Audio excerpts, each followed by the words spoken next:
जी, मतलब डिप्लोमेसी में, कूटनीति में, मतलब इतना क्या उकसाना है और ये चाहना है कि सिंह भिड़ाया जाए। मतलब पाकिस्तान जैसा दुश्मन देश जो हमला करता है उसको लेकर तो एक स्पष्ट तरीके से आदमी को चलना है, लेकिन अमेरिका से क्या हमेशा के लिए या 4 सालों के लिए रिश्ता खराब कर लिया जाए? क्योंकि विपक्ष ये चाहता है कि ट्रंप इज अ लायर ही बोलिए, क्योंकि विपक्ष चाहता है कि ट्रंप को गाली दीजिए, और उनकी बात सच है।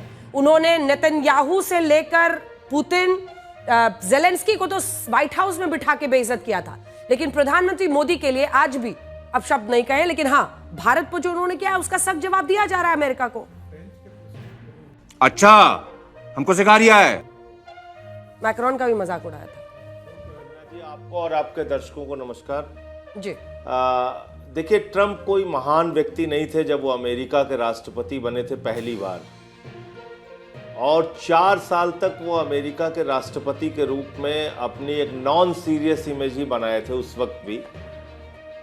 लेकिन मैं अपने मित्र सुधांशु जी से पूछना चाहता हूं, क्या ये भारत की जनता की ऑफिशियल लाइन थी, या भारत की सरकार की ऑफिशियल लाइन थी, या विपक्ष और पक्ष ने मिलकर ये तय किया था कि भारत के प्रधानमंत्री अमेरिका के प्रधानमंत्री का प्रचार करने के लिए जाएंगे और वहां पे नारा लगाएंगे, अब की बार ट्रंप सरकार। अरे बाप रे, ये तो धोती खोल रहा है। ये कौन सी विदेश नीति है हमारी?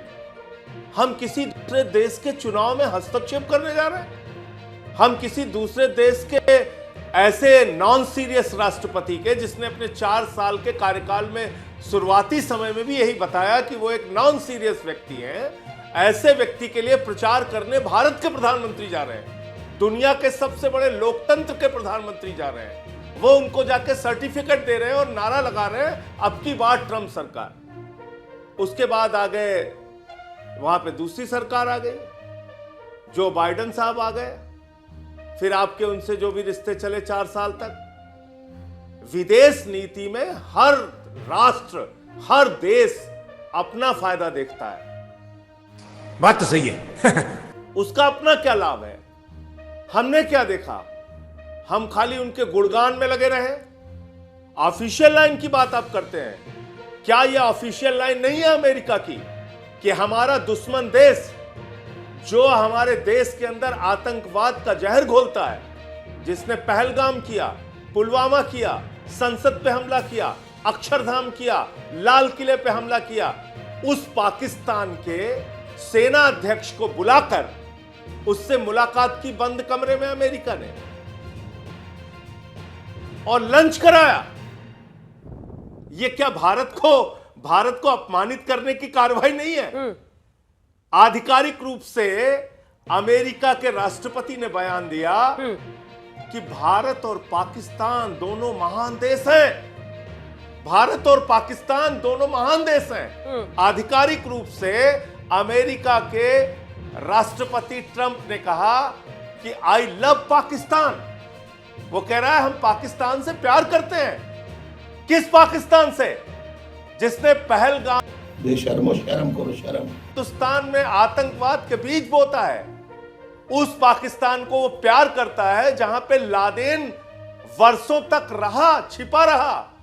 उस पाकिस्तान से अमेरिका का राष्ट्रपति ट्रंप प्यार करता है, जिस पाकिस्तान ने हाफिज सईद से लेके मसूद अजहर से लेके दुनिया के तमाम आतंकवादियों की फैक्ट्री है। और वो कह रहा है कि India and Pakistan both are great nation. ठीक है, मुझे अपने घर जाना है। काउंटर क्वेश्चन है, तो अब स्टैंड तो क्लियर कीजिए। पहले आप कहते थे कि दबाव में आके सीज फायर कर लिया क्योंकि ट्रेड डील करनी है, इसलिए दलाल दबाव में आकर हमने सीज फायर कर लिया। अब जब उसने टैरिफ लगा दिया इतना, तो आप समझ रहे हैं या मानने को तैयार है कि कोई डील नहीं हुई थी, ना अमेरिका के दबाव में सीज फायर हुआ था? क्योंकि दोनों नाव की सवारी तो हो नहीं सकती। हाँ बेटा, लगता है तुम घू खा के ही मानोगे।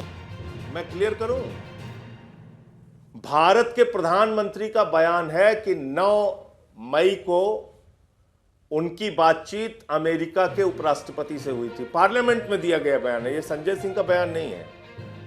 तो इससे ये बात तो स्पष्ट हो गई कि भारत सरकार और भारत सरकार के अधिकारी उनके संपर्क में थे।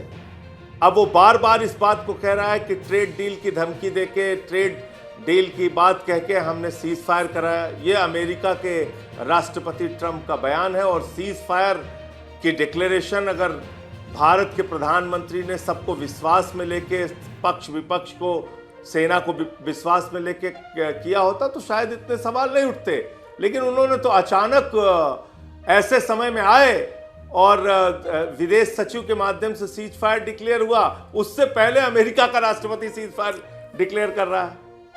तो ये तो अपने मन में 1000 सवाल खड़ा करता है कि सुधांशु जी जवाब दीजिए। राष्ट्रपति भारत के बारे में सीज फायर इसके बाद सलमान सोज साहब में आ रही है, वो कैसे डिक्लेयर कर सकता है सीज? दोनों बातों पर जवाब, दोनों बातों पर जवाब। बिल्कुल ट्रंप का खुलकर समर्थन करना और वहां से आकर 50% टैरिफ का लगना, क्यों हुआ ये स्थिति इतनी खराब क्यों हो गई अमेरिका के साथ?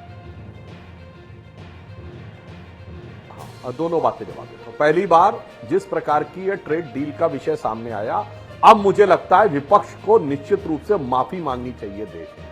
जब वो कहते थे कि साहब वो सो कॉल्ड युद्ध विराम हुआ है, सीज फायर, वो ट्रेड के दबाव में हुआ, तो साफ हो गया ना कोई ट्रेड था ना कोई युद्ध विराम था। यानी भारत के विरुद्ध भ्रामक प्रचार के लिए विपक्ष को माफी मांगनी चाहिए। दूसरी बात, अच्छा, हमको सिखा रिया है। जो संजय सिंह जी ने कहा, मैं संजय सिंह जी का दोष नहीं देता हूं, विपक्ष कैसा झूठा प्रचार करता है मैं आपके लाखों दर्शकों से कह रहा हूं। मोदी जी ने कभी यह शब्द नहीं कहा कि अब की बार ट्रंप सरकार। हाउडी मोदी प्रोग्राम 2018 में हुआ जिसमें मोदी जी का पूरा या आधी क्लिप काटकर सोशल मीडिया पे चलाते हैं। मैं दर्शकों से कहता हूं जाके देखिए, उनका पूरा सेंटेंस ये था, वो अंग्रेजी में था, मैं हिंदी में बोले दे रहा हूं, कि भारत और अमेरिका के संबंध इस प्रकार से नजदीक आ गए हैं कि एज कैंडिडेट डोनाल्ड ट्रंप ने अपने चुनावी भाषण में यह शब्द प्रयोग किया, अब की बार ट्रंप सरकार। उनका ओह शिट, ऐसा नहीं हो सकता, कह दो कि यह झूठ है।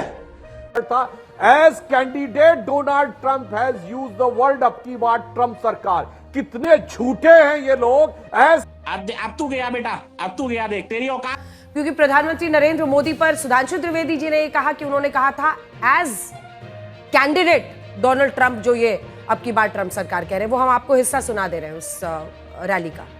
दलाल दलाल दलाल। In India have connected well with President Trump. The words of candidate Trump, अब की बार ट्रंप सरकार। अभी मजा आएगा ना भिड़ो। संजय जी, इस टेस्ट में तो सुधांशु जी सही हुए। The words of Trump, candidate की बात वो कह रहे हैं जो वो प्रमोट कर रहे थे। हम मालूम है तेरे बाप को मत सिखा, चल। संजय जी, उसके बाद सुधांशु जी जवाब दीजिएगा। सुधांशु जी बहुत नादान व्यक्ति हैं और इनकी पार्टी के लोग भी बहुत नादान हैं और ये पूरा 144 करोड़ लोगों का देश जो है वो भी बड़ा नादान है। और अंजना ओम कश्यप जी जैसी मशहूर पत्रकार, वो भी शायद इतनी नादान बनने की कोशिश कर रही हैं कि वो इस इवेंट का महत्व तो नहीं समझ पा रही हैं।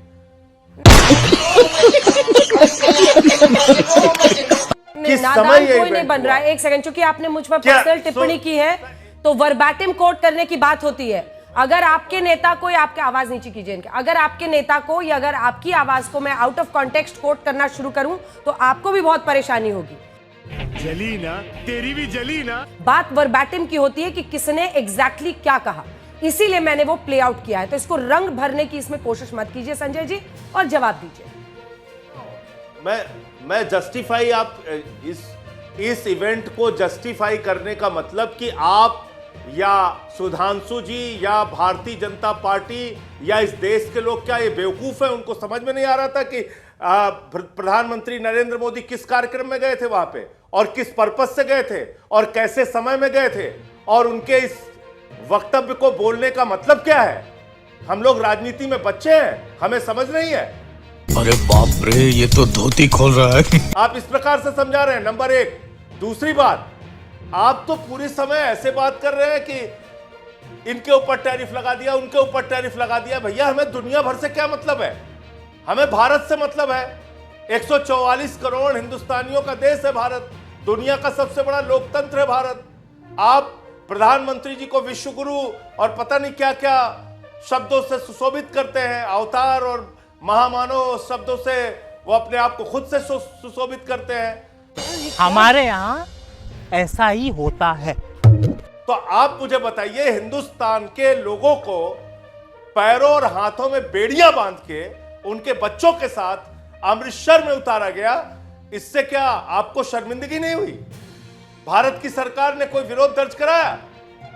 बेशर्मी के साथ विदेश मंत्री जी सदन में खड़े होकर जस्टिफाई कर रहे थे कि नहीं नहीं ऐसा होता। दूसरे देश के किसी नागरिक के साथ तो उन्होंने जब उनको डिपोर्ट किया ऐसा व्यवहार नहीं किया जैसा हिंदुस्तानियों के साथ किया। तो भारत को एक व्यक्ति लगातार अपमानित कर रहा है, टैरिफ लगा रहा है, यहां तक कह रहा है कि हम पाकिस्तान में रिजर्व खोज रहे हैं ऑयल का और एक समय ऐसा आएगा कि आपको पाकिस्तान से तेल खरीदना पड़ेगा। तुम्हें शर्म है? कुछ शर्म आया है? इतना बड़ा अपमान करने वाला व्यक्ति आपको कोई अपमान ही नहीं। आप कह रहे हैं नहीं नहीं उनको तो 10 जूता मारा है, हमें तो 9.25 जूता मारा है, उनको तो 12 जूता मारा है, हमको तो सिर्फ 11 जूता मारा है। अरे भाई, हम भारत की प्रतिष्ठा की बात कर रहे हैं, भारत के स्वाभिमान और सम्मान की बात कर रहे हैं। हमको इस बात हम अपने देश के हित की बात करेंगे ना। अमेरिका जिसकी आप कह रहे हैं बड़ा शक्तिशाली देश है, वो तो पाकिस्तान को बुला के वहां के सेना अध्यक्ष को आप कह रहे हैं, उसके बाद तो उनके उप प्रधानमंत्री भी गए, मार्को रूबियो के साथ उन्होंने मीटिंग की। एक ने वहां का आईएसआई का चीफ आसिम मलिक अमेरिका गया, जो आईएसआई हिंदुस्तान में आतंकवाद की घटनाओं को बढ़ावा देने का काम करता है। और एक बात माफ कीजिएगा सुधांशु जी, हर बात पे आप ये साबित करने की कोशिश करते हैं कि विपक्ष देश के खिलाफ है, विपक्ष देश के खिलाफ है। ये बहुत मन को पीड़ा देने वाली बात है। आपने फॉरेन डेलीगेशन भेजा, विपक्ष के सारे सांसद गए और उन्होंने भारत का पक्ष रखा दुनिया के बड़े बड़े मंचों पे जाके। और बस हवा निकल। आप हर किसी बात में हम लोगों को पाकिस्तानी, विपक्ष को देशद्रोही, देश के खिलाफ, ये इस तरह की भाषा बोलकर आप विपक्ष को अपमानित करके अगर आप सोचते हैं कि आप गौरवान्वित हो जाएंगे, इससे काम चलने वाला नहीं। किसने पाकिस्तान के प्रधानमंत्री नवाज शरीफ को अपने शपथ ग्रहण में बुलाया? भारत के पहले प्रधानमंत्री हैं नरेंद्र मोदी जी, जिन्होंने पाकिस्तान के प्रधानमंत्री को अपने शपथ ग्रहण में बुलाया था।